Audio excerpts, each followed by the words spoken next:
Welcome to Peaceful Oasis Live, where we say unwind and transform your mind. I'm David. And I'm Tamara. And tonight we're actually going to say aloha because our guest is coming to us from Hawaii, a wonderful storyteller. And he's going to tell us why telling our trauma stories of the past can actually be healing. So don't go away. We'll be right back. The following program is presented by Loving Meditations. Unwind and transform your mind with Peaceful Oasis Live, the concert series hosted by Tamara Green and David Dachinger of Loving Meditations.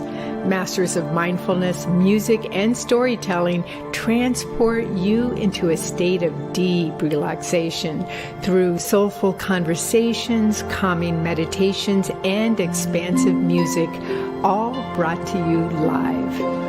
View past episodes and sign up to get upcoming events and inspirations delivered to your inbox at peacefuloasislive.com. We appreciate you, our viewers, supporting our mission for peace and calm. And we're back. Our guest, Jim Carey, who is affectionately known as Uncle Jim, especially to the Hawaiian children. I love that. Uncle Jim. He is a very powerful public speaker. David and I can attest to this because we've seen him speak in Hawaii. Wow. He's a practice Reiki master for 30 years, and he brings Hawaiian history to life with his amazing storytelling abilities. And you're going to see what we're talking about. Let's bring on Uncle Jim. Aloha. Aloha, Jim. Aloha. Saka.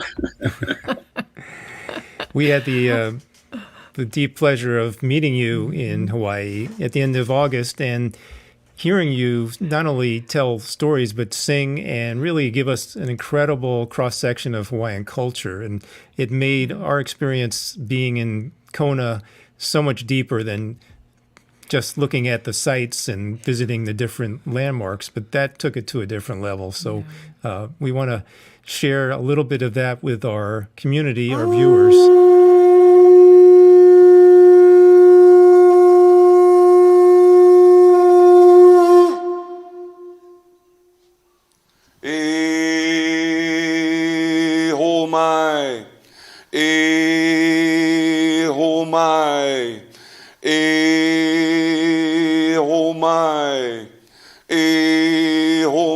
Kai ki mai luna mai ona mea huna no awe mele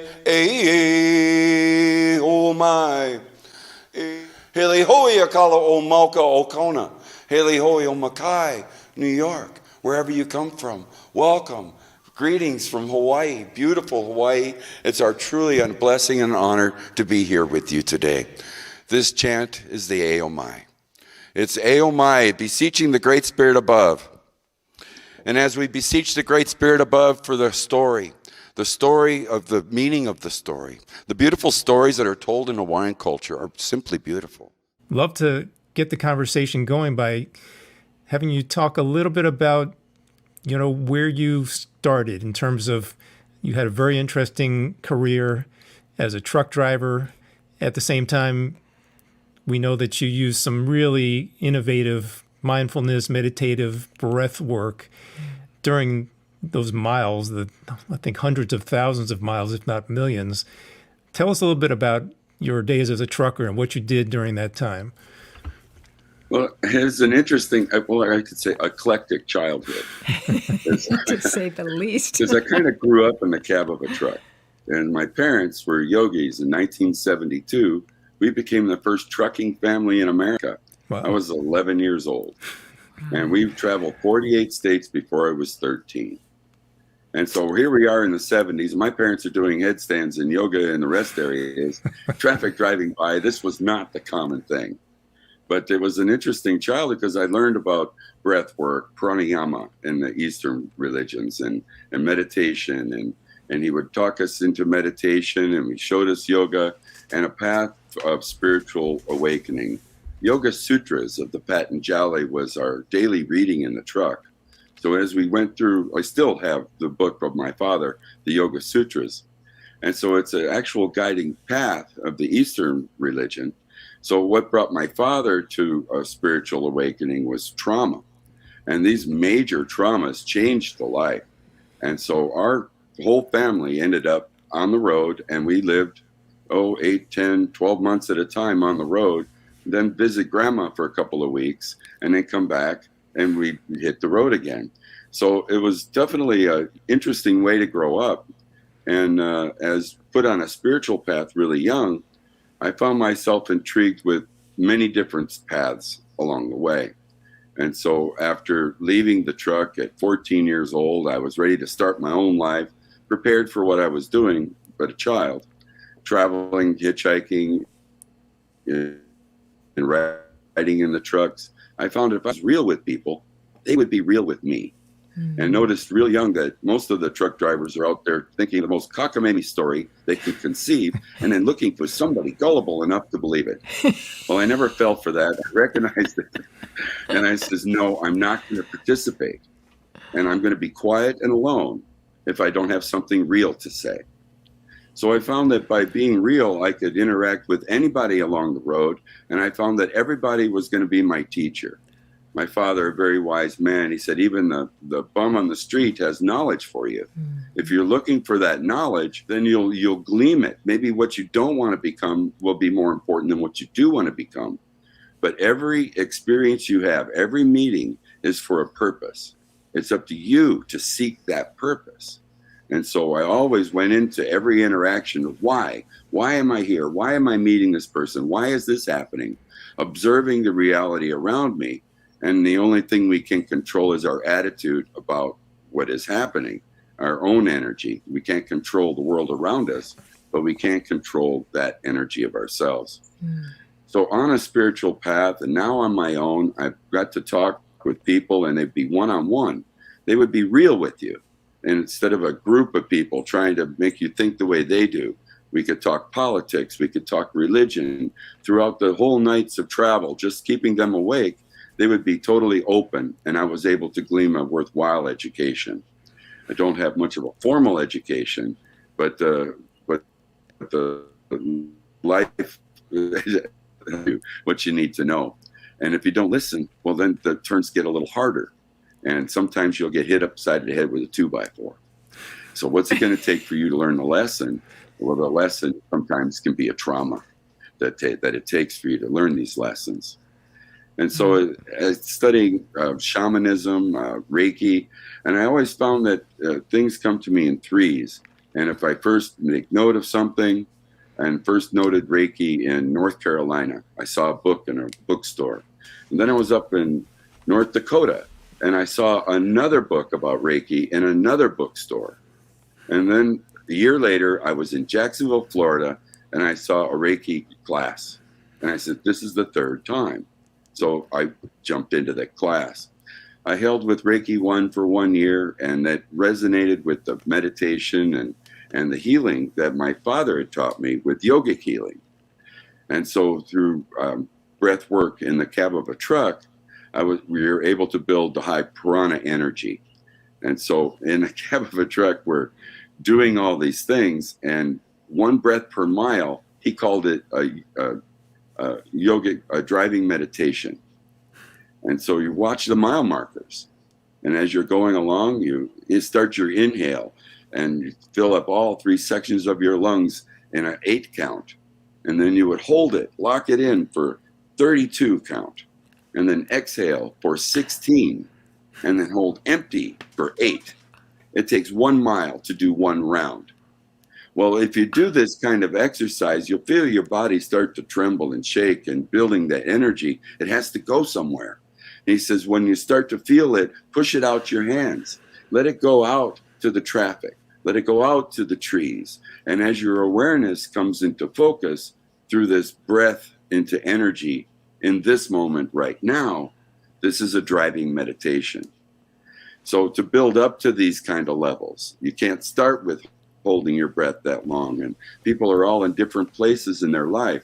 So if you take your big inhale and hold it for just an 8 count, and then relax it for 16, Always a long, slow exhale, and then holding empty readies you for the next breath. And as we breathe in the love of God within us, then we can exhale all the energy that we can push right out our hands. So yogic healing, and then Reiki healing, and so many different healing modalities, shamanism, and Sukyo Mahakari, a Japanese modality, which is healing the main soul. But all religions have a way of spiritual healing, laying on of hands. So this I found is a spiritual truth. My father said, always seeking truth. You know, if somebody can deny it, then seek further. It's not a truth. And so if it's undeniable, it becomes a spiritual truth. So many people find a spiritual truth and they feel that this is their calling to share this truth, but they forget that there are other truths. And so to keep searching.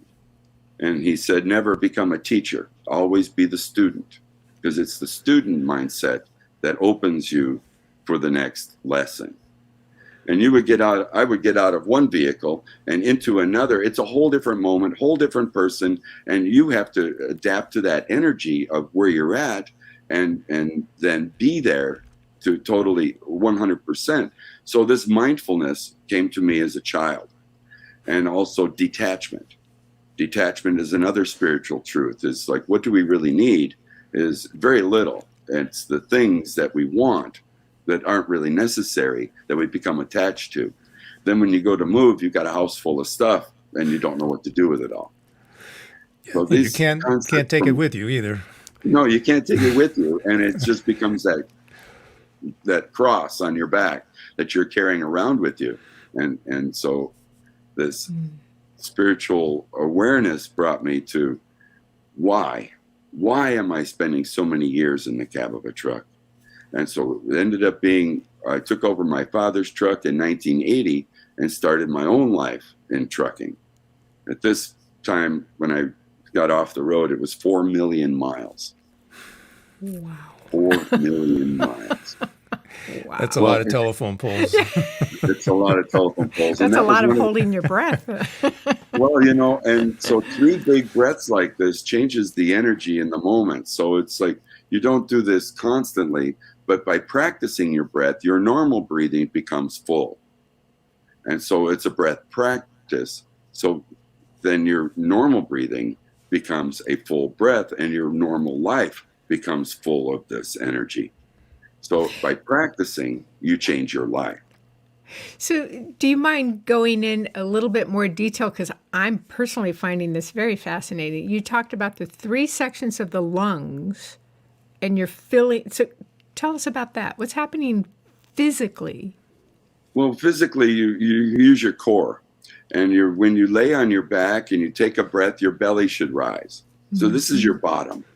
Then you have your middle section. And then when you top it off is your top. So you have 3 sections, and most people just use the top. And if you listen to the way people breathe, and the Hawaiians, they were very adamant in the breathing. And so yogis of India do breath exercises, pranayama. We've all heard of the miraculous things, miracles that yogis can do.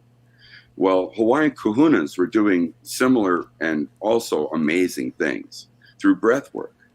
Then I hear stories of Hawaiian kahunas would do chanting over pools of water in a perfect breath control. It's breath into energy. So once you understand the connection of breath into energy, so everything comes through the breath. You can live 7 days without food. You can live 3 days without water. But how long can you live without a breath? Right. The better that breath is, the better this moment becomes. So by breathing into this moment, your awareness, and then stepping into whatever is yours to do. Right. So you move forward in that breath. Each moment of now is actually a breath.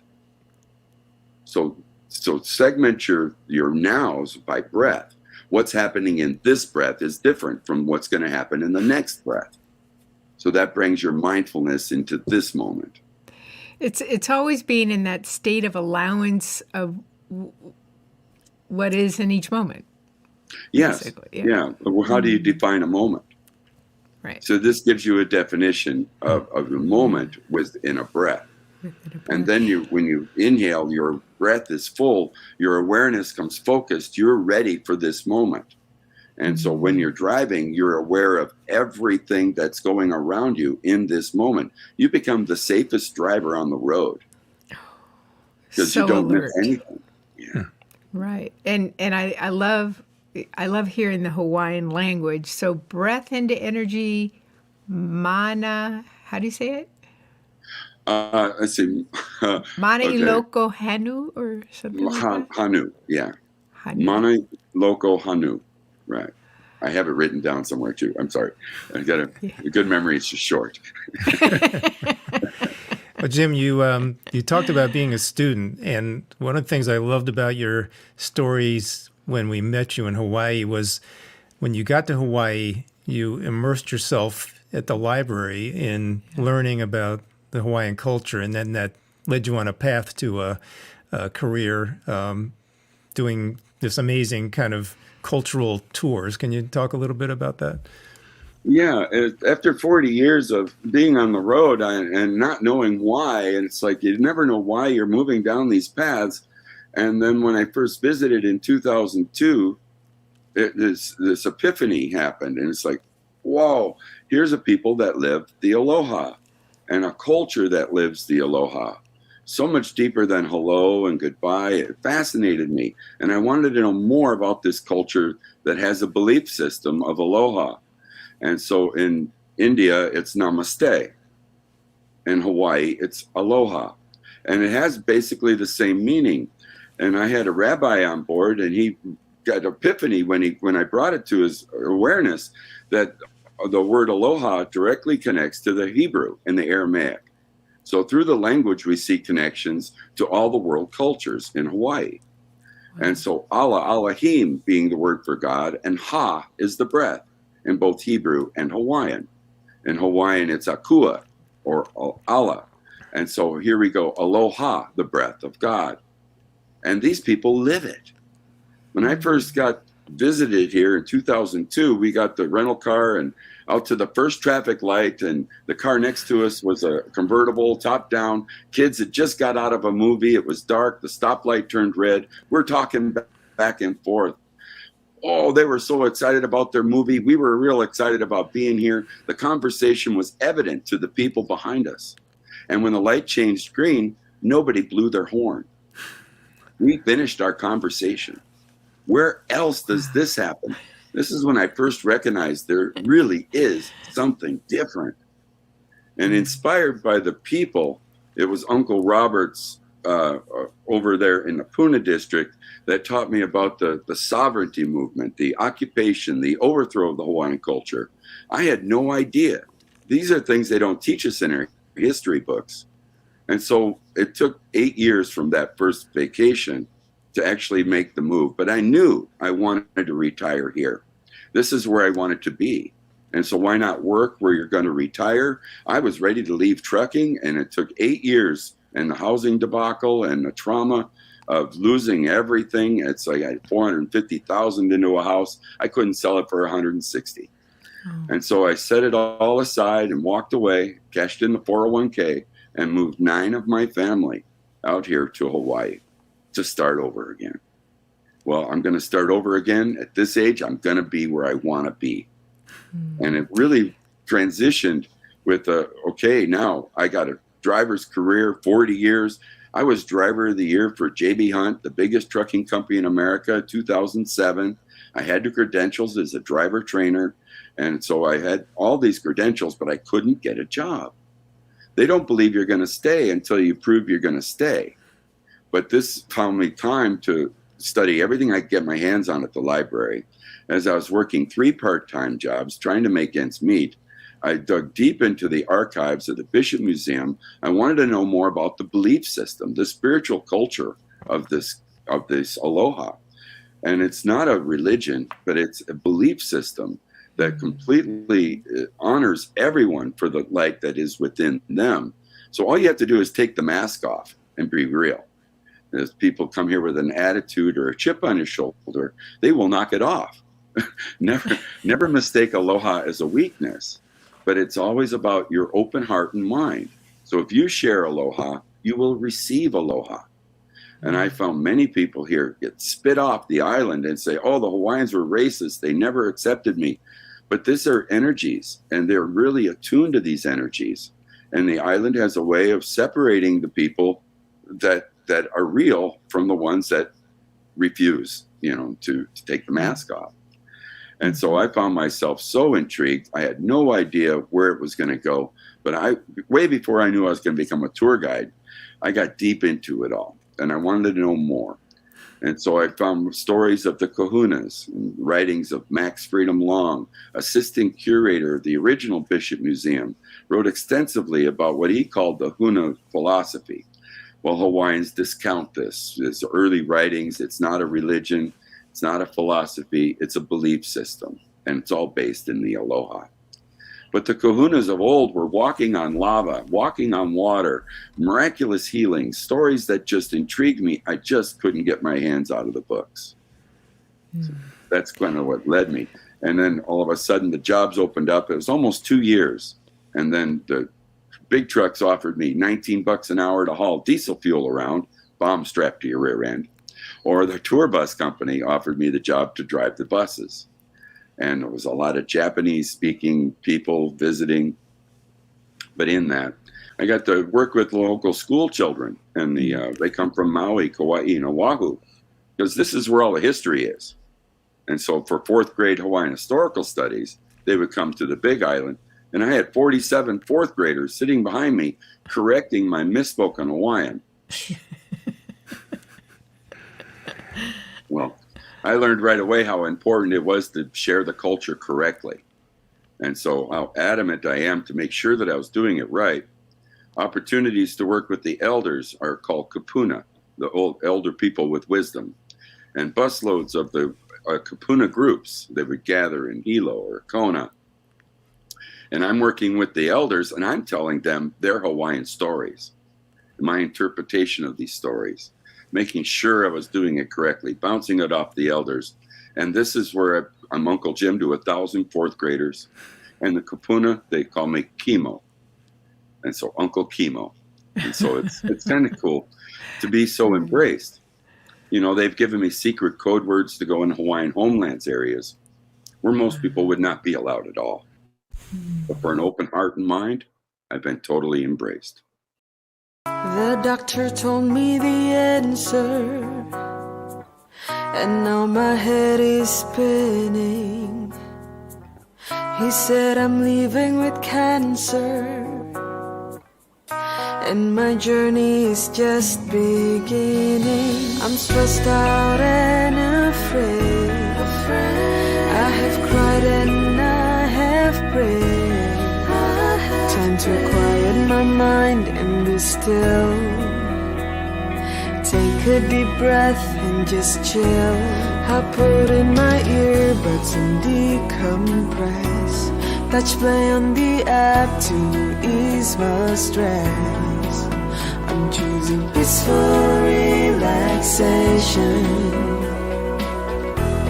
with loving meditations. I'm loving meditations. So I wanted to ask the question, Jim, about, people really are experiencing quite a bit of trauma, from their childhood and even, through COVID, the pandemic, everything. So how are people able to take their trauma, past, or stories and then turn it into an opportunity for healing?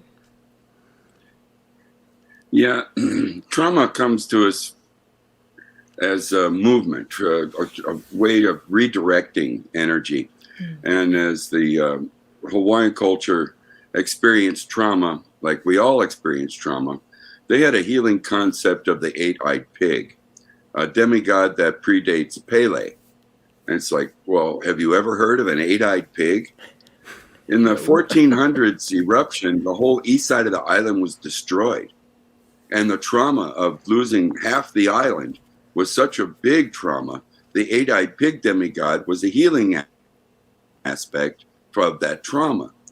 And so if you look at your life experience from 8 different perspectives, you look at it from your other people around you's perspectives. 10 people see the same experience, they all have a different perspective of that same experience. And this is the way Hawaiians would observe these experiences and relate to them, and then not make it all about me. It wasn't all about me. It's about something that happened. You have no control about what happened, but your energy, your attitude about what happened is in your control. And so this healing aspect is something that I've understood and experienced through my teachings, but I also found it profoundly stated throughout the storytelling. Because through the storytelling, you could release the trauma so you can tell your story. Your perspective is just one perspective of this story, of the trauma. And so that will help you to tell the story. By telling the story, you release the trauma. If you don't tell the story, every time that happens to you, every time it crosses your mind, all the body adrenalines rush to the brain, just like the moment that it happened. So in order to release that, you have to learn to tell the story. And that's where storytelling has been released for me, as now to be able to share these concepts with you. I find it amazing. But this is basically it. Telling your story releases the trauma. How can you tell your story? Is by looking at it from different perspectives. Right. And that's a beautiful segue into the meditation, A Place of Peace. So let's dive in right into that wonderful meditation you're going to do for us. A Place of Peace is a meditation that I love, because it's a place we all have. We all find this place of peace. So aloha and welcome to your time of meditation. So now sit back and relax and get comfortable where you are, with your hands in your lap and your feet flat on the floor, gently settling into your seat. Before you close your eyes, look around first and find 3 objects you see in your vicinity. Placing your attention on objects, then gently closing your eyes and placing that attention directly to the awareness within. For now, it's time to check in with yourself. Feel the space that is you, relaxing any of your concerns, all the tensions that you might find, just set them aside. For now, it's time to be in the spirit. In this moment of now, we move to become aware of the breath. Just noticing the breath as it carries life to every cell of your being. And with love and gratitude, we breathe. Let love and gratitude be your mantra. Inhale the love. Exhale with gratitude. Paying special attention to the breath as it moves easily, flowing in and out as a natural breath. Notice that the inhale is shorter than the exhale. The exhale should be twice as long as the inhale. And as you exhale, you release. So when you exhale, let it all go. Getting empty. Exhale from your core. And then breathing again a full breath. Feeling the breath nourish every cell of your being. Exploding with life and love to every cell. And exhaling, let it all go. With a long, slow exhale, letting go of what no longer serves you with gratitude. Returning again to the breath, we inhale the loving spirit of the Creator. Exhaling with gratitude for the life that has brought you to this moment right now. And again, one more nice full inhaling breath, filling the lungs, and this time hold it for just a moment to absorb that loving energy. And exhaling, let it all go with gratitude. As we now move deeper into your path of peace. And now move into the realm of spirit, where we find a place of peace by turning your attention to the space behind your eyes, the point of the mind's eye, where you can see a natural path opening before you. And moving your awareness to this path is almost like a dream. You feel drawn, pulled, as you catch sight of the path, intrigued with an inner delight, you begin. And with an inhale, you become aware of your surroundings. And exhaling, letting go of all thought that is just thinking. And moving along with nature, following into the next breath. Here, for some, the path might be wooded forest trail. For others, it might be a desert. For me, it's an interstate highway. It doesn't matter. Everyone has their own path. See the sights, the colors, smell the air, for this is your path. Look around you. Remember it.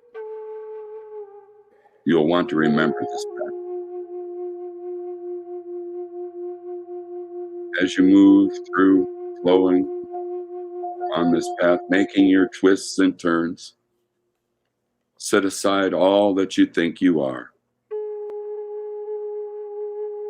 Giving yourself permission to set aside everything.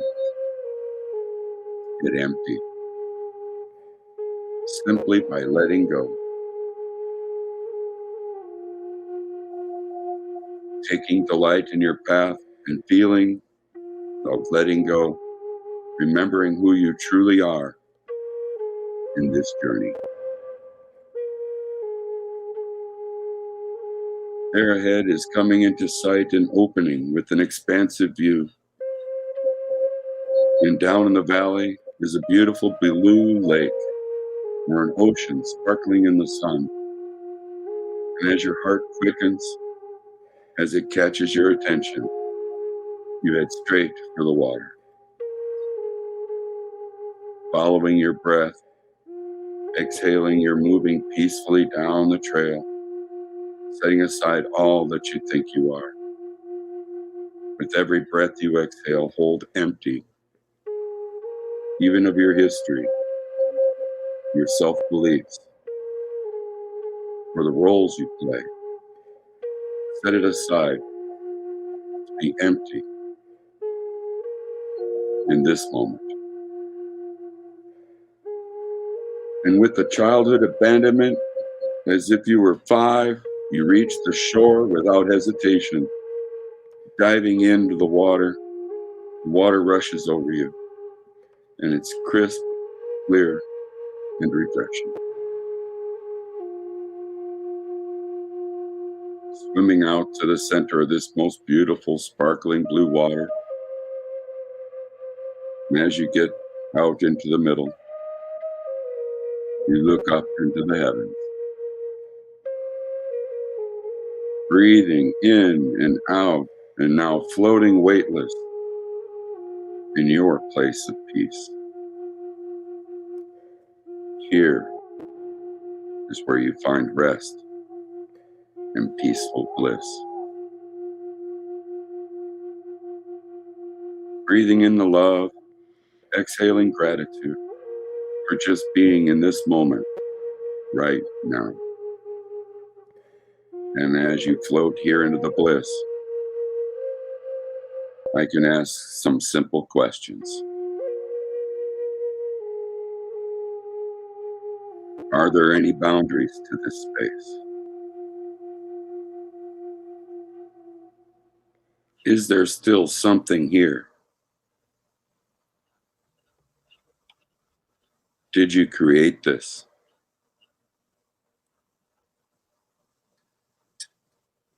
Does it have a beginning or an end? For it is the great I am. It just is. Or as some like to call it, the isness. Can it be touched? Is it a mood? Was it created in thought?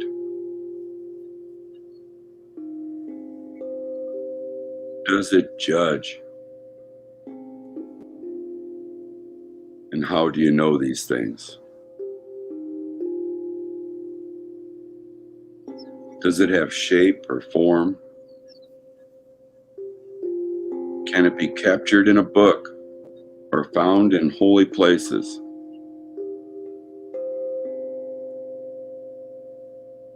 Does it have a name?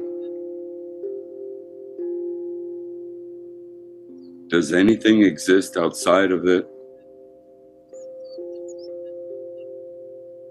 Is there some practice you have to do to be here?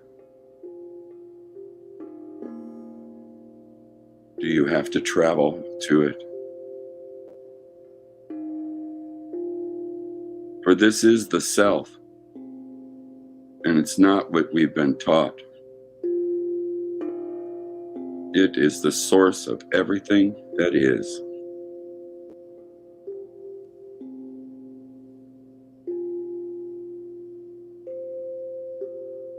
Now know that any limits to this come from the mind, for it is boundless love. Does it have a beginning or an end? It can't finish, for it's never started. Isness.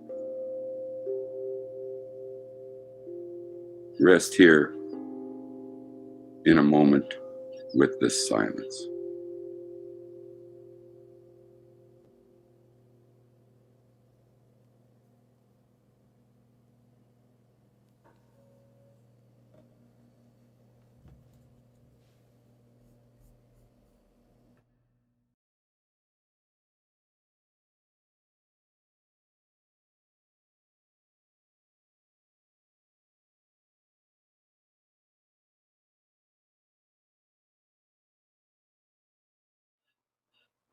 For it is here in this place of all that is, we can let go of our troubles and are filled with bliss, recharged, energized, and healed.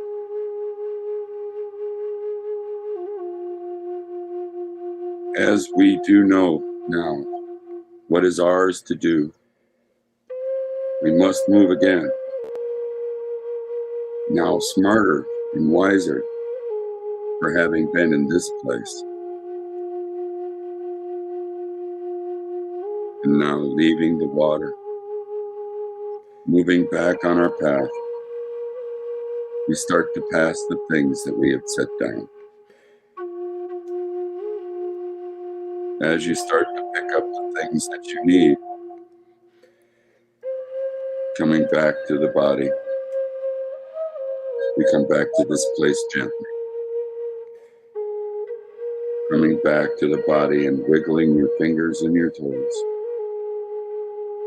Feeling whole, healthy, rejuvenated, and loved. And so it is. Mahalo Keakua. Thank you, God. And when you're ready, you can open your eyes.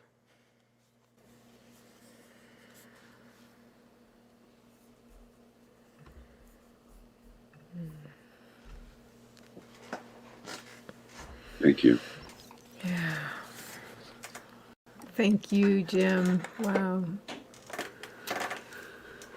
That truly was a journey of, there's no name to it, right? I can't put words to it. Thank you, my father. Yeah, there you go. My father showed me this place as a child. Yeah. And I've had it my whole life to come to. Whenever I get afraid, I always have this place. Whenever I feel traumatized, I have this place of pure peace. This should be part of every formal education. You know what I mean? I feel so blessed to have had my guru in the cab of a truck. Yes. So the trauma of being alone and quiet for 40 years, it makes perfect sense now. It brought me to where I am with the thirst for knowledge for these people to share their culture to the best of my ability has become my kuleana, my responsibility. And I take it so very seriously to do it the best every time I do it. And so there's meaning to this. And through that purpose, I found my passion. And passion it's the delight. It's the delight of life.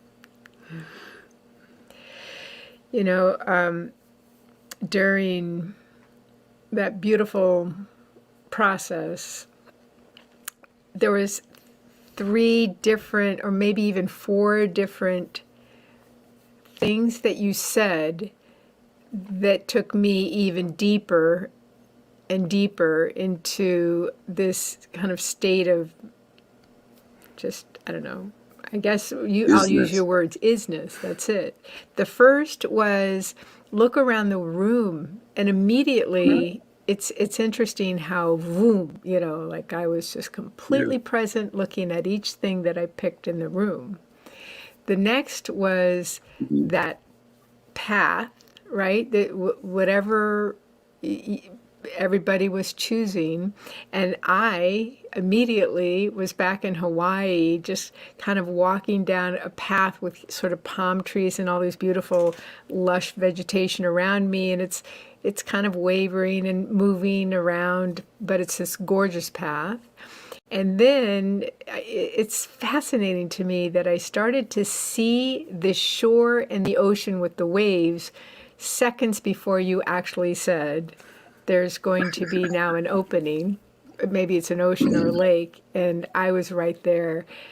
And then just, you know, so much peace right there. And then the fourth was going into those wonderful questions.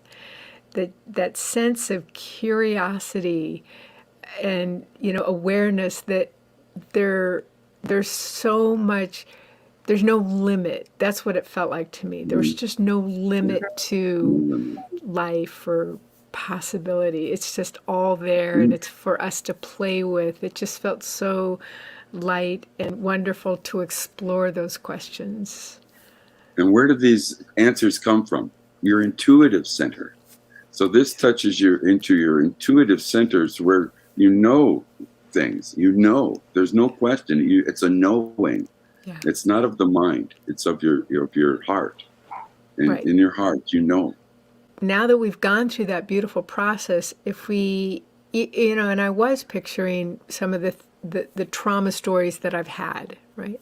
And and it's a, for me, it was an interesting, it may not be true for everybody, but for me, it was this kind of releasing it and letting it go way, way, way, way beyond any story I've ever had about it. It was so far beyond. And I'm wondering if that's been your experience or experience that of people that you've worked with where they're releasing their trauma, even the stories we tell in our own mind, our own head.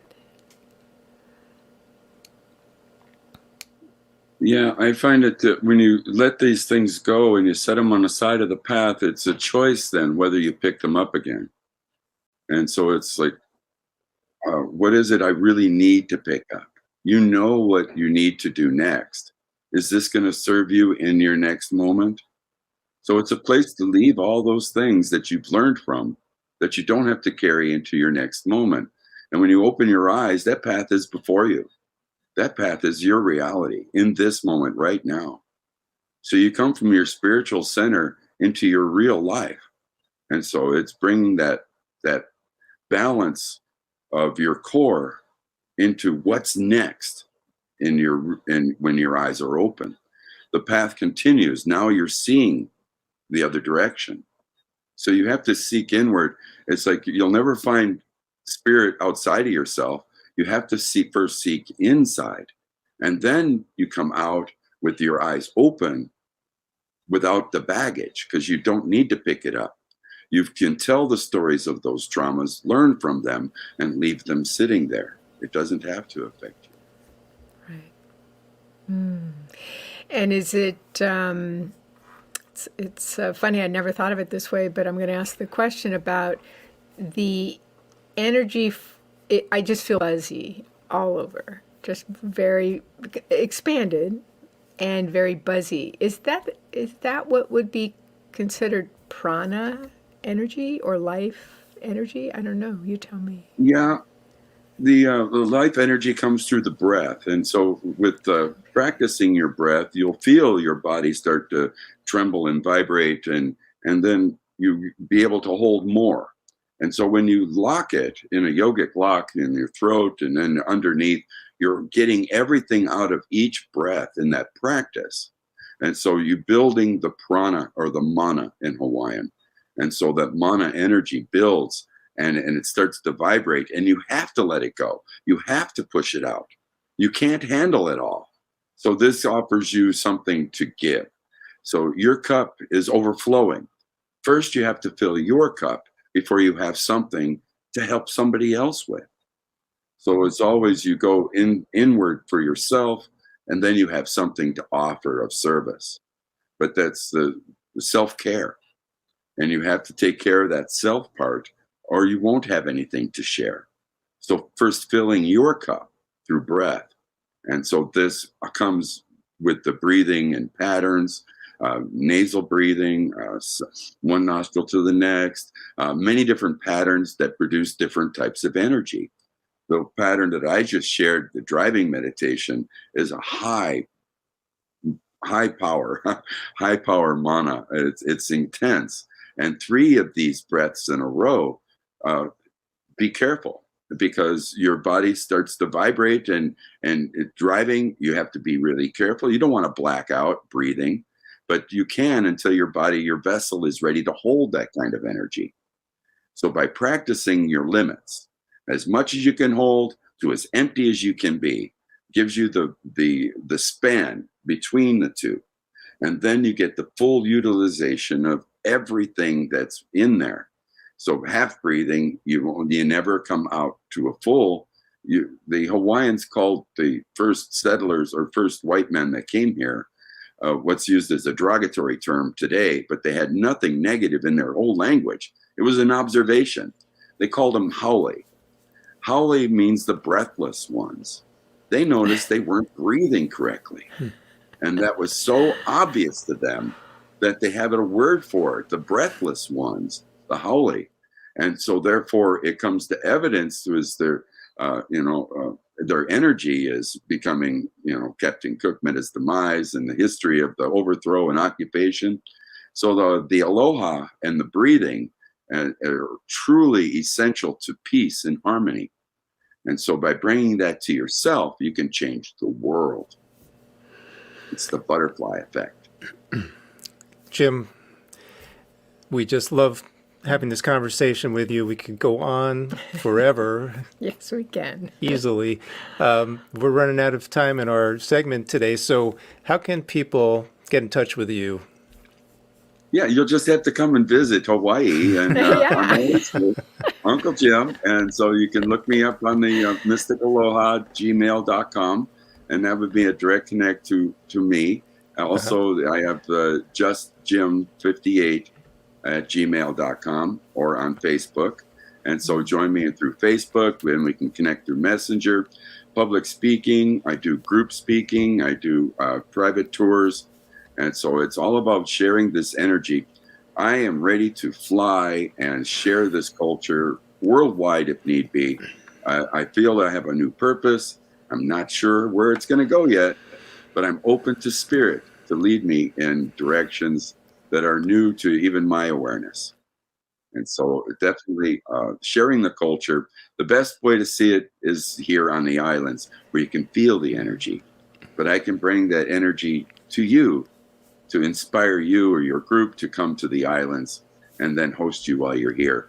And so it's really an amazing opportunity for me to bring a spiritual aspect of the culture to your Hawaii vacation instead of just the rainbows and waterfalls, which are beautiful too.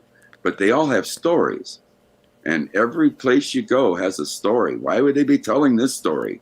And in Hawaiian culture, the word is kauna, kauna.